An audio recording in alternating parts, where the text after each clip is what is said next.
Amelia refills the billionaire's water, the diner's cheap lamplight glinting off the silver star at her throat.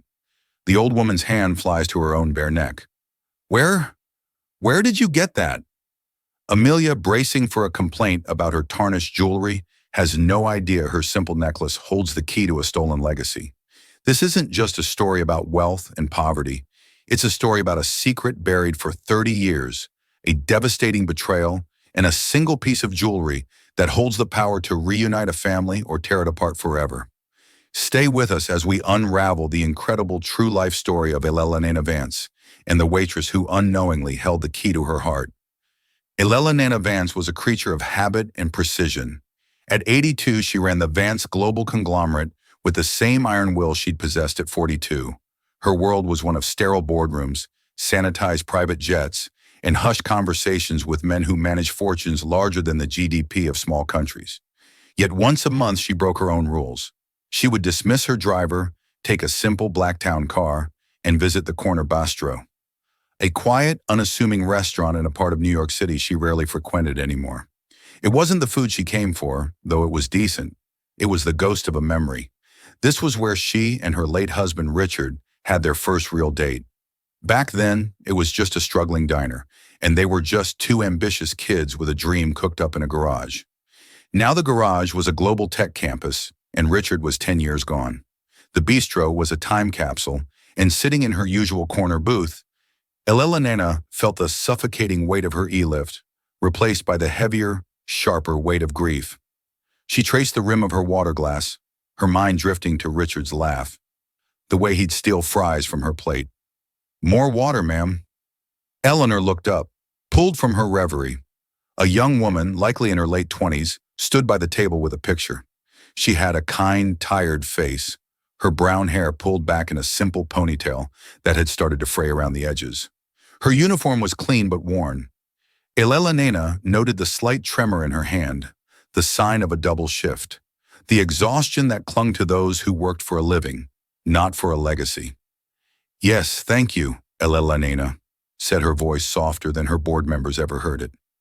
As the waitress leaned forward to pour the water, the lamplight from the fixture above caught something on her chest, a glint of silver. It was a necklace, long and delicate, tucked partially into the collar of her uniform.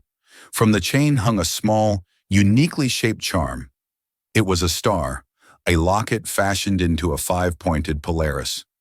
Elena's breath hitched. Her manicured hand adorned with a formidable diamond ring flew to her own throat, where nothing lay but the crepey skin of old age. It couldn't be. It was impossible. There was only one of those in the world. Richard had designed it himself, had it custom-made by a master silversmith in Italy for their 10th anniversary. The necklace. Elena stammered, her voice a raw whisper. The world around her seemed to warp and fade. The clatter of cutlery, the murmur of other diners, it all dissolved into a low hum. The waitress straightened up, a look of polite confusion on her face. She touched the star locket instinctively. "Oh, I'm sorry. Is it unprofessional? I can tuck it in." "No," Eleanor said, her voice cracking. Her eyes, usually sharp and analytical, were suddenly clouded with a storm of emotion. She leaned forward, her gaze fixed on the piece of jewelry. She could see the faint, familiar scratches on its surface, the way the chain had worn thin near the clasp. "Where did you get that?" The question was not a polite inquiry. It was a demand, raw and desperate, stripped of all her usual composure. The waitress, whose name tag read Amelia, looked taken back, even a little frightened by the sudden intensity of the old woman. It was my mother's," Amelia replied, her hand still protectively covering the locket. "It's been in my family a long time." "Your mother?" Eleanor's mind was a whirlwind. Isabella, her daughter, her beautiful, rebellious, lost daughter. The argument, the slammed door, the years of silence that followed, it all came crashing back.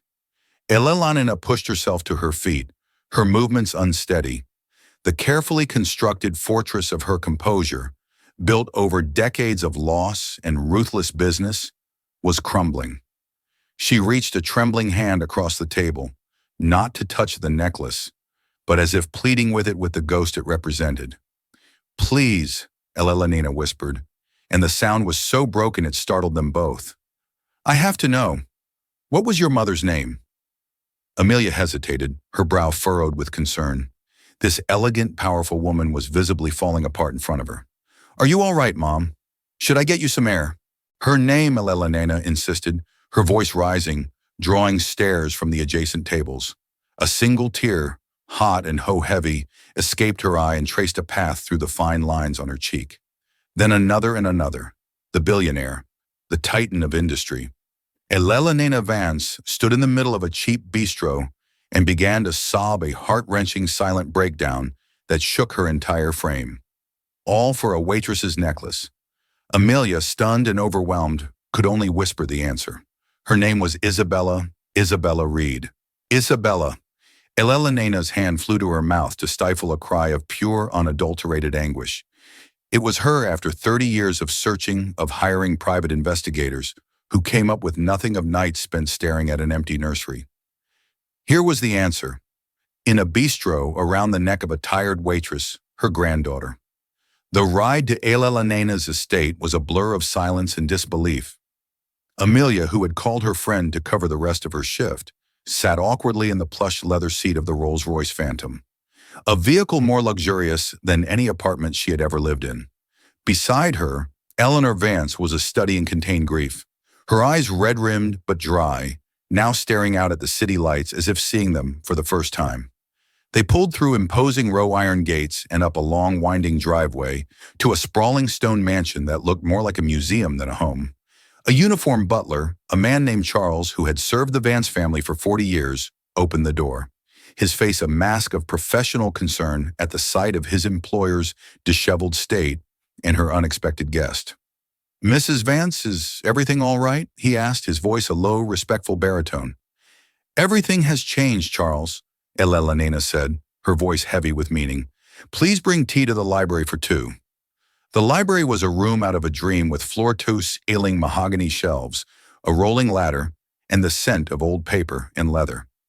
A grand fireplace dominated one wall, a portrait of a handsome, smiling man hanging above it. It was Richard. Elena sank into a deep armchair near the hearth.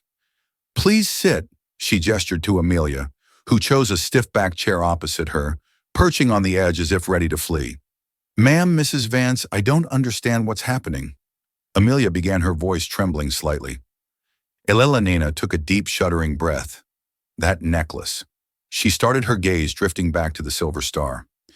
My husband, Richard, the man in the portrait, he had it made for me. There is only one in the world. It is a locket. Is there anything inside? Amelia's hand went to the locket. My mother told me never to open it. She said it would only bring questions I wasn't ready for. She hesitated. Then her fingers found the tiny, almost invisible clasp. With a faint click, the star opened. Inside, on one side, was a tiny faded photograph of a young, laughing couple. It was a much younger Elena and Richard. On the other side, an inscription was engraved in elegant script. Amelia squinted to read the words aloud. To my Polaris forever, my guide, R.V. Her eyes widened as she looked from the picture to the woman in front of her, the connection finally impossibly clicking into place. Tears welled in Elena's eyes again. Polaris, the North Star? He always said I was his guide, the fixed point in his universe. She paused, gathering her strength. 31 years ago, I gave that locket to my only daughter, Isabella. She began to tell the story, her voice low and filled with a pain that time had not dulled. Isabella was her world, a vibrant, artistic, free-spirited girl who was the light of her and Richard's life. But as she grew older, she clashed with the rigid high society world Elena was grooming her for. Then she fell in love. His name was Daniel Reed. Elena recounted, shame coloring her tone. He was a musician, a wonderful, gentle soul, but he had nothing. No money, no prospects, no name. I was afraid for her. I wanted her to have security, the life I had fought so hard to build. I forbade her from seeing him. The memory was sharp, a shard of glass in her heart. The fight had been terrible. Words were said that could never be taken back. You care more about your money than my happiness, Isabella had screamed. You don't understand love, only contracts and acquisitions. She was 22, Elena whispered. She packed a bag that night. I thought she'd be back in a day, a week at most. But she never came back. She just vanished. She looked at Amelia, her eyes pleading for understanding. We searched for years. We hired the best people. It was as if she had disappeared from the face of the earth. Richard died without ever knowing what happened to his little girl. Amelia listened to her own history being rewritten with every word. Her mother, Isabella Reed, had raised her alone. She had been a loving but melancholic woman who worked as a freelance artist, always struggling to make ends meet. She spoke little of the past and never of Amelia's father or her own family.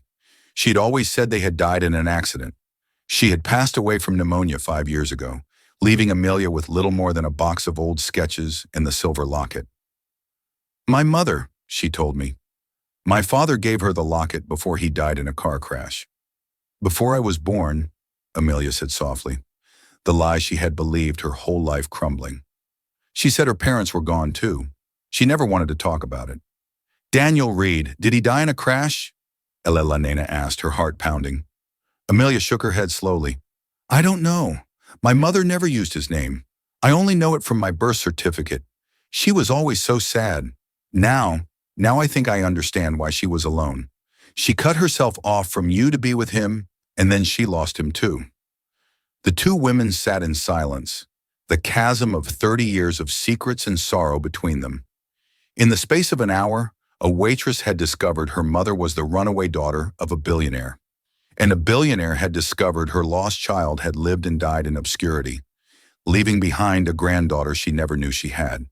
You have her eyes, Elena said finally, a sad smile touching her lips. The same fire. She leaned forward. Do you have any children, Amelia? Amelia's guard, which had been up all evening, finally dropped.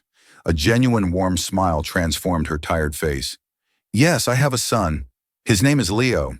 He's 6, a great-grandson. The news was a balm on Elena's wounded soul, a new branch on a family tree she thought had withered. I want to meet him, Eleanor said, her voice thick with emotion. Amelia, I want to give you everything. Everything that should have been your mother's. Everything that is rightfully yours. But before Amelia could even process the offer, the doors to the library swung open. A man in a tailored suit with Elena's sharp features, but none of her warmth, stood in the doorway. Beside him was a woman dripping in diamonds, her expression cold and appraising. It was Julian Vance, Elena's son, and the CEO of Vance Global, and his wife, Beatrice. Mother Julian said, his voice clipped and laced with suspicion as he stared at the waitress sitting in his family's library. Charles said you had a guest. Who is this? Julian and Beatrice Vance swept into the library like a pair of circling vultures. Julian, the younger of Elena's 2 children, had inherited her ambition, but not her sentimentality. He saw the world in terms of assets and liabilities. Beatrice, his wife, was a creature of society, her value measured in couture and connections. Her smile never reached her eyes, which were constantly scanning for threats to her position. They both stopped short, their gazes falling on Amelia. They saw not a long-lost relative, but an anomaly, a disruption. They saw her worn polyester uniform, her cheap, sensible shoes, and the stunned expression on her face. Their eyes flickered to the tea service, then to Elena's tear-streaked face. Mother, what's going on? Julian demanded, his tone suggesting he was managing a corporate crisis, not a family matter. Who is this woman? Beatrice glided further into the room, her eyes narrowing as she took in the scene. She noticed the open locket in Amelia's hand. My goodness, what a commotion! You look distressed, Elena. Has this woman upset you? Her voice was smooth as silk, but laced with venom. Eleanor straightened her back, the formidable matriarch returning. Julian, Beatrice.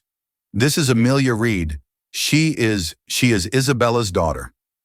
The statement hung in the air, heavy and explosive.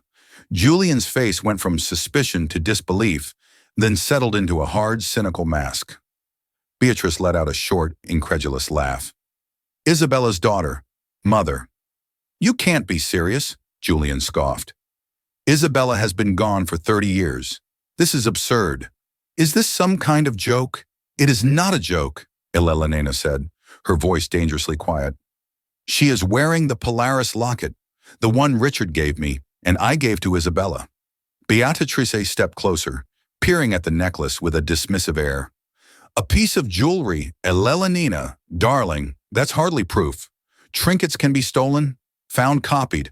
This woman is clearly an opportunist. She probably heard some story and cooked up this little performance to get her hands on your money. Amelia, who had been frozen in her chair, found her voice. She stood up, her chin held high, the shock giving way to a spark of indignation. I didn't ask for any of this. I was working.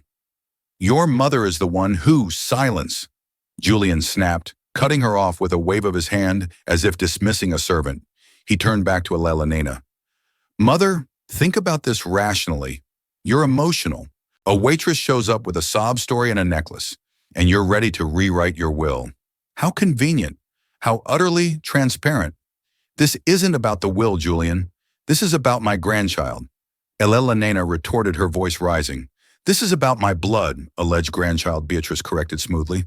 A claim this extraordinary requires extraordinary proof, not just a sentimental piece of silver and a convenient story. The air in the room was thick with tension. It was no longer a space of potential reunion, but a courtroom where Amelia was the one on trial. She felt her cheeks burn with humiliation. These people were looking at her as if she were dirt on their expensive rug. They weren't seeing a person. They were seeing a threat to their inheritance. I don't want your money, Amelia said, her voice clear and steady despite the pounding in her chest. I didn't even know who any of you were an hour ago. All I know is that my mother is dead and she was this woman's daughter. She looked at Elena, her expression softening. And I think she was very lonely. The genuine emotion in Amelia's voice only seemed to harden Julian's resolve. He saw it as a weakness to be exploited, a tactic in a larger game. How touching, he said with a sneer, a regular rags to riches fairy tale. Well, in the real world, we don't rely on fairy tales. We rely on facts, on evidence. He looked from Amelia to his mother, his eyes cold and calculating. There's only one way to settle this, a DNA test. Beatrice nodded in vigorous agreement. Precisely, a clinical, scientific, undeniable DNA test. We'll have our family lawyers arrange everything. We'll use the most reputable lab. No room for error or fraud. The word fraud was directed at Amelia like a poisoned dart. She flinched. The evening had spiraled from bewildering to terrifying. She had a son, Leo, to protect. The last thing she wanted was to drag him into this toxic world of wealth and suspicion. Elena looked at Amelia, her expression a mixture of apology and determination. They are right, Amelia. Not because I doubt you in my heart. I know who you are, but to silence everyone else. To make it official, undeniable for your sake and for your son's. Amelia felt trapped.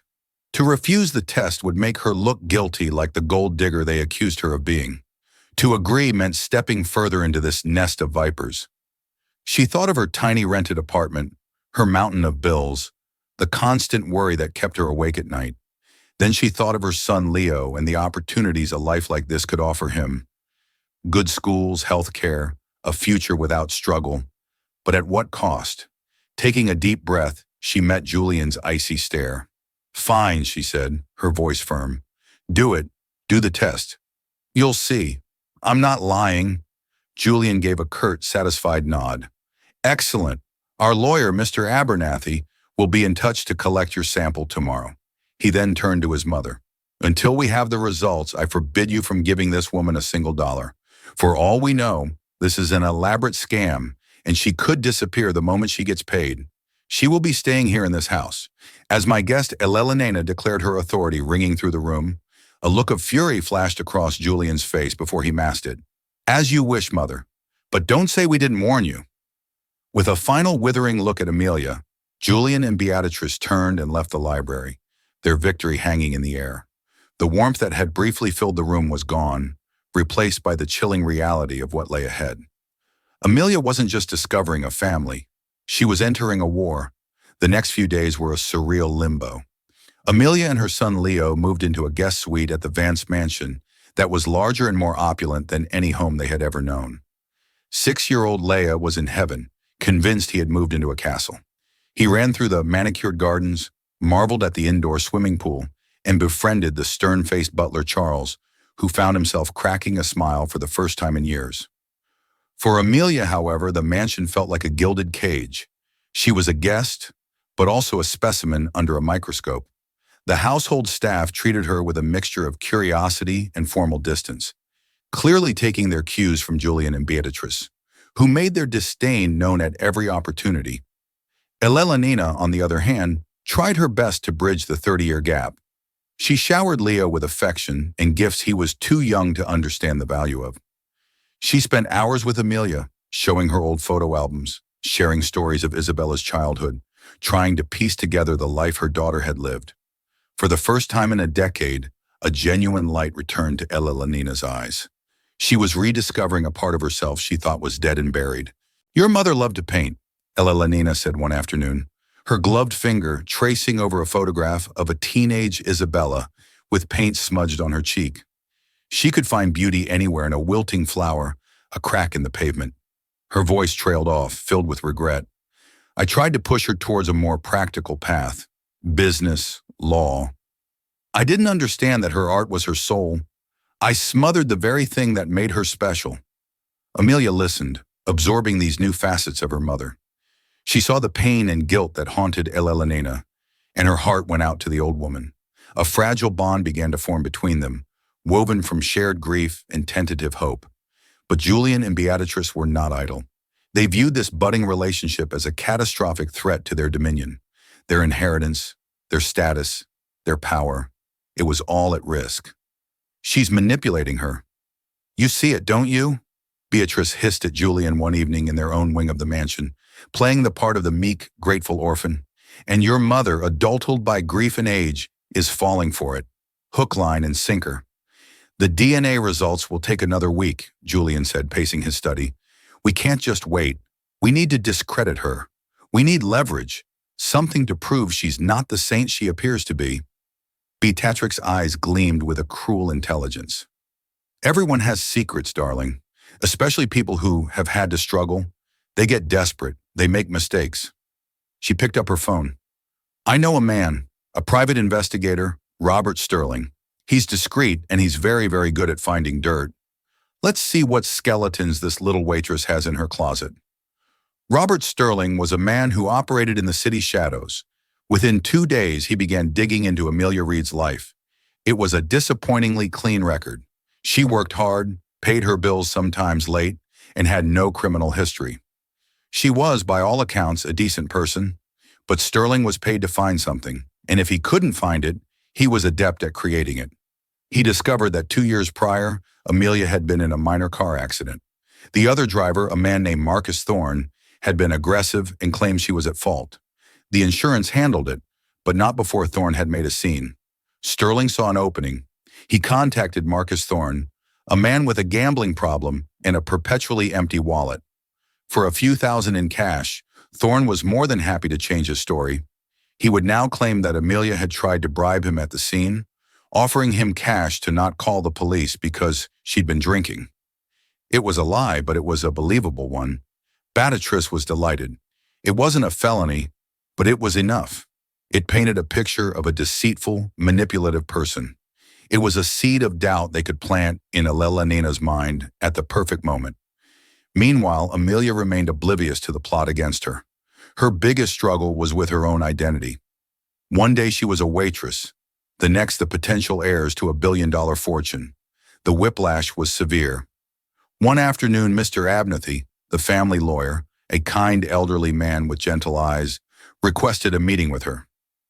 "Mrs. Vance has instructed me to begin the process of recognizing you as her legal heir, pending the DNA results," he explained calmly. "This involves setting up trusts, understanding tax implications. It's a significant undertaking." Amelia felt a wave of nausea. Trust, taxes. "Mr. Abernathy, I still don't know how to use the coffee machine in the kitchen. It all feels wrong, like I'm an imposter." "You are not an imposter, my dear," he said gently. "You are family.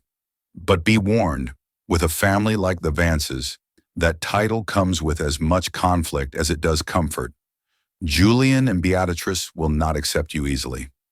His words were prophetic. Later that day, Amelia was in the garden watching Leo play when Beatrice approached her. A false, sweet smile plastered on her face. Enjoying the grounds, Beatrice asked, her tone dripping with condescension, "You and your son have certainly made yourselves at home." "Leo loves it here," Amelia replied politely, refusing to be baited. "I'm sure he does," Beatrice purred. "Children love shiny things, and you, Amelia, seem to have found the shiniest toy of all." She leaned closer, her voice dropping to a conspiratorial whisper. "A word of advice. Take a settlement. Elena will give you a few million to disappear. It would be enough to set you and your boy up for life. Take the money and run, because if you stay, if you try to take what belongs to my husband, I will make your life a living hell. I will dig up every mistake you've ever made and broadcast it to the world. You won't just lose the inheritance, you'll lose your dignity too." The threat was undisguised, a declaration of war. Amelia stared at her, horrified but resolute. "This isn't about the money for me. It's about my grandmother." Beatrice laughed, a sharp, ugly sound. "Oh, you poor naive girl. You have no idea what you're up against." She turned and walked away, leaving Amelia standing in the beautiful sunlit garden, a cold dread seeping into her heart. The wait for the DNA results was now a ticking time bomb. The day the DNA results were due to arrive, the atmosphere in the Vance mansion was electric with tension. It felt less like a family home and more like the headquarters of two opposing armies, waiting for a critical dispatch from the front line. Eleanor had requested everyone gather in the library, the same room where the drama had begun. She sat in her large armchair by the fireplace, Amelia and a quiet, nervous Leo on a sofa nearby. Julian and Beatrice took seats on the opposite side of the room, their posture rigid, their faces grim. Mr. Abernathy arrived precisely at 300 p.m. He was a man accustomed to high-stakes situations, but even he seemed to feel the oppressive weight in the room. He carried a single sealed manila envelope. "Good afternoon," he said, his voice a calm anchor in the stormy silence. "I have the results from the lab." All eyes locked on the envelope. It contained more than just a scientific finding. It held the future of the Vance dynasty. Julian leaned forward, his knuckles white as he gripped the arms of his chair. Beatrix's painted smile was tight, her eyes like chips of ice. Amelia held Leo's small hand, her own palm sweating. Mr. Abernathy carefully broke the seal and pulled out a single sheet of paper. He scanned it, his expression unreadable. After a moment that stretched for an eternity, he looked up, his gaze settling on Elena. The analysis compared the DNA sample provided by Miss Amelia Reed with a sample from yourself, Elena, he announced formally. The results are conclusive. He paused for dramatic effect. The probability of grand maternity is 99%. Amelia Reed is without any scientific doubt the daughter of the late Isabella Vance Reed and your granddaughter. A collective gasp went through the room. Elena closed her eyes and a single tear of pure relief rolled down her cheek. She reached a hand out to Amelia, her smile radiant. "I knew it," she whispered. "I knew it in my soul." Amelia felt a wave of vindication wash over her.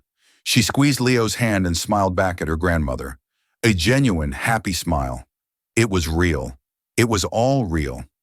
Julian slumped back in his chair as if he'd been punched, a look of pure fury on his face. This was his worst-case scenario. But Beatrice was not defeated. She was prepared. This was the moment she had been waiting for.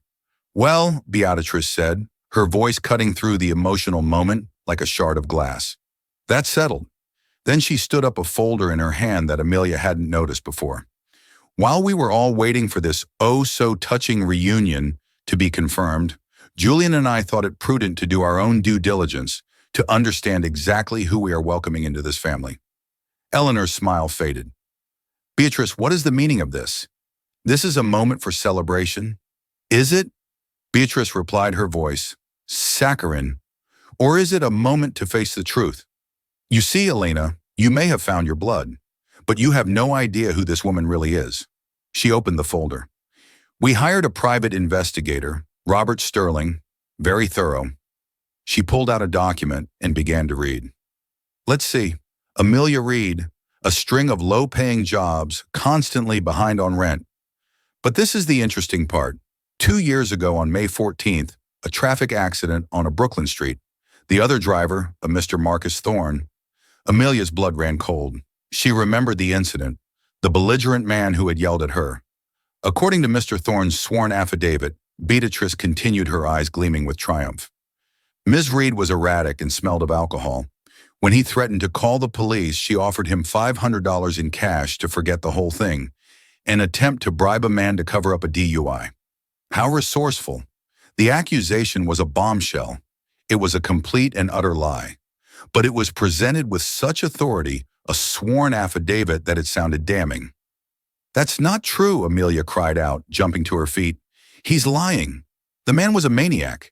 He screamed at me, but I was not drinking. I never offered him money. Of course you'd say that, Julian chimed in, rising to stand with his wife. You're a born liar. Your whole life has been a struggle, scourging for money. The opportunity arises. You try to lie and cheat your way out of trouble. It's in your character. Elena looked from Julian and Beatrice's smug faces to Amelia's panicked one. A flicker of doubt, a tiny poisonous seed was planted.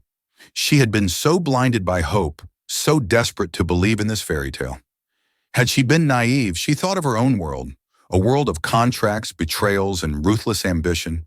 People lied for far less than $1 billion inheritance. Amelia, is there any truth to this? Elena asked, her voice faltering. The question itself was a betrayal, and it shattered Amelia's heart. Tears sprang into Amelia's eyes, tears of hurt and fury. After everything, after the DNA test, after opening her life to this family, to have her grandmother, the one person she was beginning to trust, look at her with suspicion. It was too much. You believe them? She whispered, her voice choked with emotion. She looked at Elena's conflicted face and saw that the seed of doubt was already taking root. The joy of the moment was gone, poisoned by a calculated lie. Beatrice had won this round. She had successfully turned a moment of reunion into one of accusation and mistrust. Amelia shook her head, a profound sense of despair washing over her. I can't do this, she said, her voice barely audible. She took Leo's hand, pulling him close. I don't want your money. I don't want any of this. She turned and fled the library, leaving behind a stunned silence, a triumphant Beatrice, and a heartbroken old woman whose greatest hope had just been corrupted by a venomous lie. Amelia's retreat back to the guest suite was a flurry of tearful, desperate packing. She threw her and Leo's meager belongings into their old worn duffel bags. The luxurious room, which had once felt like a dream, now felt like a prison of judgment and suspicion. Leo, confused and scared by his mother's tears, just hugged his new teddy bear, a gift from Elena, and watched in silence. We're going home, sweetie, Amelia said, trying to keep her voice steady. Back to our real home. Her resolve was absolute. She could endure poverty, she could endure hardship, but she would not endure being called a liar and a cheat. She would not subject her son to a family that would use him as a pawn in their cruel games. The brief moment of doubt in Elena's eyes had severed the fragile bond between them more effectively than any lie. Downstairs, the library was a war zone of words. How could you? Eleanor raged at Julian and Beatrice, her own heartbreak now solidifying into fury. You took a moment of pure joy, and you deliberately, maliciously destroyed it. We revealed the truth. Julian shot back his voice, rising to match hers. We are trying to protect you. This woman is a grifter. Her character is flawed. Can you imagine the scandal when the tabloids get a hold of this billionaire's heir in DUI bribery scandal? It would tarnish the Vance name forever. A name you seem to care about more than your own family, Elena retorted. More than your long-lost niece? More than my happiness. My primary duty is to this company, this legacy, Julian thundered. Something you taught me. You can't let sentimentality cloud your judgment and put everything Richard and you built at risk for some waitress. Their argument was interrupted by a soft knock on the library door. It was Charles the butler. His face was grave. Mrs. Vance. I apologize for the intrusion, he said. Miss Reed has packed her bags. She is waiting for a taxi by the front gate. Elena heart plummeted. She was leaving. The realization struck her with the force of a physical blow. She was about to lose her family all over again. This time because of her own hesitation, her own son's cruelty. She had to stop her. As Eleanor rushed from the room, Amelia was in her suite doing one last sweep. She opened a closet to make sure she hadn't left anything. Tucked away on the top shelf was a battered cardboard box she had brought from her apartment, the one containing her mother's few possessions. She hadn't had the heart to look through it since moving in. Now something compelled her to open it. Inside were old sketchbooks, dried paintbrushes, and a bundle of letters tied with a faded ribbon. They were addressed in her mother's elegant script to Mrs. Elena, Vance Estate, New York. They had never been sent. The postmarks were all from 30 years ago. With trembling hands, Amelia untied the ribbon and began to read to the first one. Dearest Mother, I hope this letter finds you. I've tried calling, but no one ever puts me through. I am so sorry for the things I said. I was angry and hurt, but I never stopped loving you. Daniel and I are struggling, but we are happy. I wish you could see that. I wish you could meet him. He is kind and good. Please, Mother, just talk to me. Amelia's breath caught in her throat. Her mother had tried to reconcile. She read another letter dated a few months later. Mother, something wonderful has happened. I'm pregnant. You're going to be a grandmother. I know you must be angry with me, but I hope the news of a grandchild will soften your heart. I want my child to know you and to know Father. Daniel is so excited. We want to come home. I've left a dozen messages with Julian's assistant. Has he not passed them on? Please call me at this number. A cold dread washed over Amelia as she read the line again. I've left a dozen messages with Julian's assistant. She frantically tore through the other letters. They told a story of increasing desperation. Letters about Daniel getting sick with a fast-acting cancer. Letters begging for help, not for herself, but for him. And then the final heart-wrenching letter. Mother, Daniel is gone. He died this morning. I am alone and I am 7 months pregnant. I have nothing. I called the main house again today, desperate to speak to you. Julian answered. He told me you wanted nothing to do with me. He said you told him that my choices had consequences and that I was to never contact the family again. He said you had disowned me.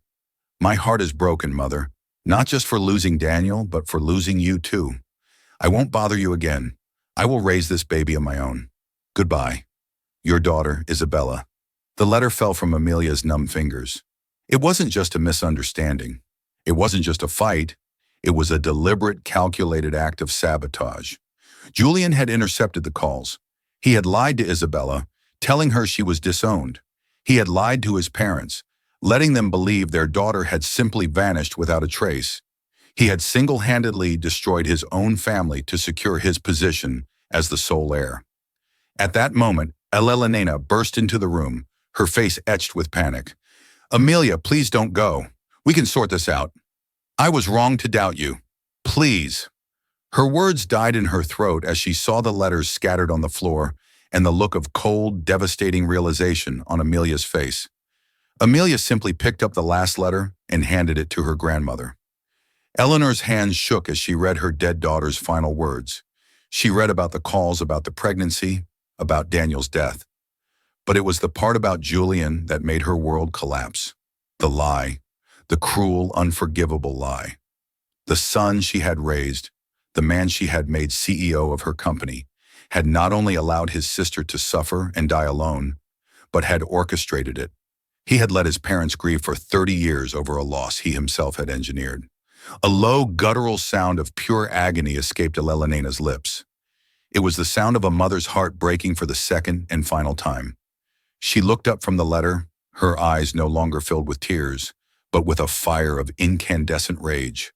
She turned and marched out of the room, the letter clutched in her hand like a weapon. Amelia followed, knowing this was no longer about her. This was about a 30-year-old crime that was about to be brought into the light. They found Julian and Beatrice in the main hall, smugly waiting for the problem to leave. Elena strode right up to her son and without a word slapped him across the face. The sound echoed through the cavernous space. "You!" she hissed, her voice trembling with a rage so profound it was almost silent. She held up the letter. "You did this. You let her die alone.